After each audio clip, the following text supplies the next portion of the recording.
নমস্কাৰ প্ৰিয় বন্ধুসকল, মোৰ ইউটিউব চেনেল আৰু ফেচবুক পেজলৈ সকলোকে স্বাগত জনাইছোঁ। লগতে নৱবৰ্ষৰ হিয়াভৰা শুভেচ্ছা জনাইছোঁ।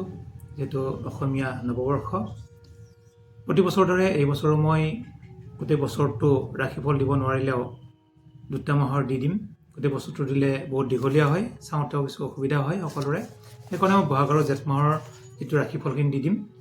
আজি মই বৃশ্চিক ৰাশিৰ বিষয়ে চমুকৈ কৈ দিম, বাকী ৰাশিখিনি আপোনালোকে পাই যাব।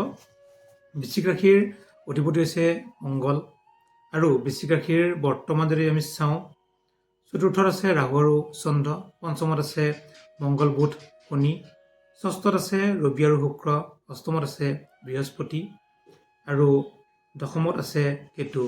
এনেকৈ আপোনালোকৰ ৰাশি চক্ৰটো আৰম্ভ হৈছে। গতিকে ৰাশিৰ অধিপতি হিচাপে মংগল যদি আমি চাওঁ, মংগল যিহেতু পঞ্চমত আছে আৰু শনিযুক্ত আৰু বুধযুক্ত, গতিকে আপোনালোকে এটা কাম কৰিব, মানুহৰ লগত কথা কওঁতে বা চাই চিতি ক'ব। কথা কওঁতে হয়তো কাৰোবাৰ লগত কিছু মনোমালিন্য হ'ব পাৰে, গতিকে তেনেকুৱা এটা যুগ দেখা যায়। বুধ আৰু মংগল আছে।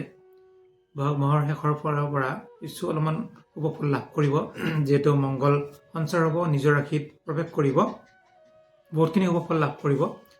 যিকোনো কামত যিখিনি বাধা হৈ আছে আপোনালোকৰ বহাগৰ পৰা ধৰক শেষৰ ফালৰ পৰা জেঠ মাহলৈকে কিন্তু কামবিলাক আগবাঢ়িব। যিকোনো কামত আপোনালোকৰ পাৰ্চনেল কাম যিখিনি থাকে, টকা পইচাৰ ক্ষেত্ৰতো অতি শুভ হ'ব। টকা পইচাৰ অধিপতি হৈছে বৃহস্পতি।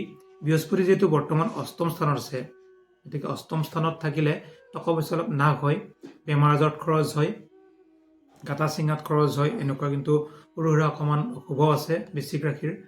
গতিকে আপোনালোকৰ জেঠ মাহৰ শেষৰ ফালৰ পৰা যিহেতু বৃহস্পতি সঞ্চাৰ হ'ব, সঞ্চাৰ মানে আপোনালোকৰ ভাগ্যগৃহত প্ৰৱেশ কৰিব, অষ্টমৰ পৰা নৱম স্থানত প্ৰৱেশ কৰাৰ পৰা আপোনালোকৰ এটা বছৰ অতি শুভ ফল লাভ কৰিব। জেঠৰ শেষৰ ফালৰ পৰা ধন টকা পইচাৰ ক্ষেত্ৰত হওক আৰু লগ বন্ধুৰ হওক, ল'ৰা ছোৱালীৰ ক্ষেত্ৰত হওক, আপোনালোকৰ পুত্ৰ পুত্ৰীৰ কিছু যদি অশুভ আছে, যিকোনো ক্ষেত্ৰত বেমাৰ আজাৰৰ যুগ বা যদি চোৱা যায় বা পঢ়া শুনা কৰি আছে আপোনালোকৰ ল'ৰা ছোৱালীয়ে, তেতিয়াও কিন্তু আপোনালোকৰ জেঠ মাহৰ শেষৰ ফালৰ পৰা অতি শুভ ফল লাভ কৰিব। যদি আমি চাওঁ, তৃতীয় স্থানত আছে আপোনালোকৰ, যিহেতু তৃতীয় স্থানৰ অধিপতি শনি আছে পঞ্চমত, আৰু যিহেতু চতুৰ্থ উচ্চ শিক্ষা বা প্ৰাইমেৰী শিক্ষাৰ অধিপতি হৈছে শনি আছে বৃহস্পতি ঘৰত, গুৰু গৃহত। শনি থকাৰ কাৰণে অতি শুভ। মাত্ৰ যিহেতু প্ৰাইমেৰী শিক্ষাৰ ৰাশিত বহি আছে ৰাহু আৰু চন্দ্ৰ মনস্যাত, চন্দ্ৰ মনৰ কাৰক, ৰাহু শৰীৰৰ কাৰক, যিহেতু পূৰ্বজন্মৰ কৰ্মফলবিলাক ৰাহুৱে দি থাকে। সেইকাৰণে আপোনালোকৰ যদি চাওঁ, প্ৰাইমেৰী শিক্ষাত কিছু কষ্টৰ যুগ, যিমানখিনি ৰিজাল্টৰ কাৰণে চিন্তা কৰিছে বা চিন্তা কৰি থাকিব, আপোনালোকৰ বহুত হাইফাই নহ'ব পাৰে, কিন্তু তথাপিও ৰাহুৰ কাৰণে কিছু অকণমান শুভ, শনিৰ কাৰণে অকণমান শুভ। ৰাহু যিহেতু নিজ হৈ আছে, এইকাৰণে আপোনালোকে যদি ৰাহুৰ সৰু সুৰা প্ৰতিকাৰ কৰে, তেতিয়া কিন্তু প্ৰাইমেৰী শিক্ষাত বহুতখিনি আগবাঢ়িব পাৰিব। প্ৰাইমেৰী শিক্ষা আমি হায়াৰ ছেকেণ্ডাৰীলৈকে ধৰা যায়। উচ্চ শিক্ষা যদি চাওঁ, আমি উচ্চ শিক্ষাৰ যিহেতু অধিপতি বৃহস্পতি অষ্টমত আছে, কষ্ট যুগ, কিন্তু তাত মংগল বহি থকাৰ কাৰণে যিসকলে কমাৰ্চ পঢ়ি আছে বা কমাৰ্চত এডমিশ্যন ল'ম বুলি ভাবিছে, যিসকলে কমাৰ্চ পঢ়িম বুলি ভাবিছে, তেওঁলোকৰ কাৰণে অতি শুভ কমাৰ্চৰ কাৰণে। বুধ যিহেতু নিজ হৈ আছে, বুধ নিজ হৈ থকাৰ কাৰণেও বুধৰ কাৰণে অকণমান অশুভ। বহাগ মাহৰ শেষৰ ফালৰ পৰা অতি শুভ ফল লাভ কৰিব বুধৰ পৰা, যিহেতু বুধ থাকিব মেষ ৰাশিত আৰু ৰবিযুক্ত। বুধ আৰু ৰবি একেলগে থাকিলে বুধাদিত্য যুগ হয়। এই যুগত বহুখিনি শুভ ফল লাভ কৰে। যিসকল জাতক জাতিকাৰ বুধৰ দশা বা ৰবিৰ দশা চলি আছে, তেওঁলোকৰ কিন্তু অতি শুভ, আৰু যিসকলৰ মংগলৰ দশা চলি আছে তেওঁলোকৰ অতি শুভ। তেওঁলোকে উচ্চ শিক্ষাত বহুত ভাল ফল লাভ কৰিব। আৰু শনিৰ কাৰণে আমি যদি চাওঁ, শনি যিহেতু পঞ্চম স্থানত আছে, শনিৰ কাৰণে আপোনালোকে বিদেশ ভ্ৰমণ বা দূৰ ভ্ৰমণত আপোনালোকে দূৰত পঢ়িব ইচ্ছা কৰিলে দূৰত পঢ়িব পাৰে। শনিৰ কাৰণে কাৰিকৰী বিদ্যা যেনেকৈ ইঞ্জিনিয়াৰ, ডক্তৰ, এইবিলাকতো আপোনালোকে ভালকৈ পঢ়িব পাৰে, এডমিশ্যন পাব এইবিলাকতো ধুনীয়াকৈ বৃশ্চিক ৰাশিৰ জাতক জাতিকাসকলে।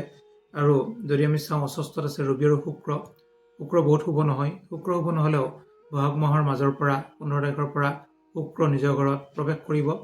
প্ৰৱেশ কৰাৰ লগে লগে আপোনালোকৰ শুক্ৰ কিন্তু অতি শুভ হ'ব। শুক্ৰ শুভ হ'লে বহুখিনি শুভ ফল লাভ কৰিব পাৰি। আৰু তাত থাকিব ৰবি যিহেতু গোটেই বহাগ মাহটো আপোনালোকৰ তুংগ হৈ থাকিব। তুংগ হৈ থকাৰ কাৰণেও আৰু তৃতীয় ষষ্ঠ একাদশত পাকঘৰ থাকিলে অতি শুভ ফল লাভ কৰে। গতিকে বহুত শুভ ফল লাভ কৰিব ৰবিৰ পৰা। আৰু জেঠ মাহত যিহেতু সপ্তম স্থানত ৰবি প্ৰৱেশ কৰিব, শুক্ৰ প্ৰৱেশ কৰিব। বিবাহৰ ক্ষেত্ৰত যদি আমি চাওঁ, যিকোনো ল'ৰা ছোৱালীৰ বহাগৰ শেষৰ ফালৰ পৰা শেষৰ ফালে বিবাহৰ যোগ থাকিব। আৰু যদি বিবাহত আগবাঢ়িব খোজে এতিয়াৰ পৰা অকণমান চোৱা চিতা কৰিলে আৰু গোটেই বছৰটোৰ শেষৰ ফালৰ ফালেও আপোনালোকৰ বিবাহৰ যোগ থাকিব। গোটেই বছৰটো আছে যিহেতু শুক্ৰ থাকিব সপ্তম স্থানত। জেঠ মাহৰ পৰা অকণমান বিবাহত আগবাঢ়িব। আহাৰ মাহত আপোনালোকৰ বিবাহ হৈ যোৱা চান্স থাকিব। তথাপিও বহাগৰ শেষত কিন্তু অতি হ'ব যিহেতু শুক্ৰ থাকিব। আৰু ব্যৱসায় বাণিজ্য যদি চাওঁ আমি, ব্যৱসায় বাণিজ্যৰ কাৰক হৈছে যিহেতু শুক্ৰ, আৰু শুক্ৰ আৰু মংগল যিহেতু নিজৰ ঘৰত প্ৰৱেশ কৰিব বহাগৰ শেষৰ ফালে।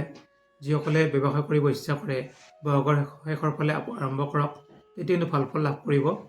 আৰু ব্যৱসায় ক্ষেত্ৰত লো তীখা তামা এইবিলাকৰ যদি কাম কৰে, কম্পিউটাৰৰ ব্যৱসায়, আৰু শুক্ৰৰ কাৰণে লাখবিলাক, সৰু ল'ৰা ছোৱালীৰ খেলোৱা বস্তু, কিতাপ বহী এইবিলাক যদি আপোনালোকে ব্যৱসায় কৰে, আৰু চায়েন্স মানে হ'ল ডক্টৰৰ যিবিলাক বস্তু ব্যৱহাৰ কৰা বস্তু বা মেডিকেল লাইনৰ বস্তু, মেডিকেলৰ দোকান এইবিলাক যদি আপোনালোকে আৰম্ভ কৰে অতি ভাল ফল লাভ কৰিব শুক্ৰৰ কাৰণে।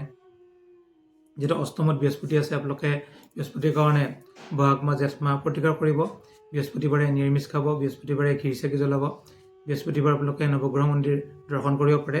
এতিয়া কিন্তু ভাল ফল লাভ কৰিব বৃহস্পতিৰ কাৰণে, যিহেতু আপোনালোকৰ ধনস্থান আৰু পঞ্চম স্থানৰ অধিপতি।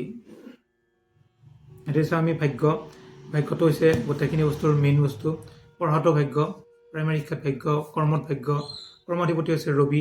বহাগ মাহত আপোনালোকৰ ৰবিৰ কাৰণে কৰ্মপ্ৰাপ্তিৰ যোগ আছে, কিন্তু ৰবিৰ গৃহত বহি আছে কেতুৰ কাৰণে কিছু অকণমান বাধাৰ সৃষ্টি হ'ব পাৰে। গতিকে আপোনালোকে কিন্তু কৰ্ম মোটামুটি হ'ব বুলি ক'ব পাৰি। আৰু কৰ্মত ভাগ্যৰ অধিপতি হৈছে চন্দ্ৰ যিহেতু আৰিদিন থাকে এটা ঘৰত, যেতিয়া চন্দ্ৰ যদি ভাল ঠাইত বহে তেতিয়া আপোনালোকৰ কৰ্মপ্ৰাপ্তিৰ যোগ দেখা যায়। গতিকে কেতুৰ কাৰণে আপোনালোকে LIC আৰু যদি চোৱা যায় বেংকত যিবিলাক চাকৰি কৰে তেওঁলোকৰ কাৰণেও অতি শুভ। IBত যদি চোৱা যায় আপোনালোকৰ মোটামুটি শুভ বুলি ধৰিব পাৰি। বৃশ্চিক ৰাশিৰ যিহেতু নক্ষত্ৰ মতে এইবছৰ কিছু শুভও আছে।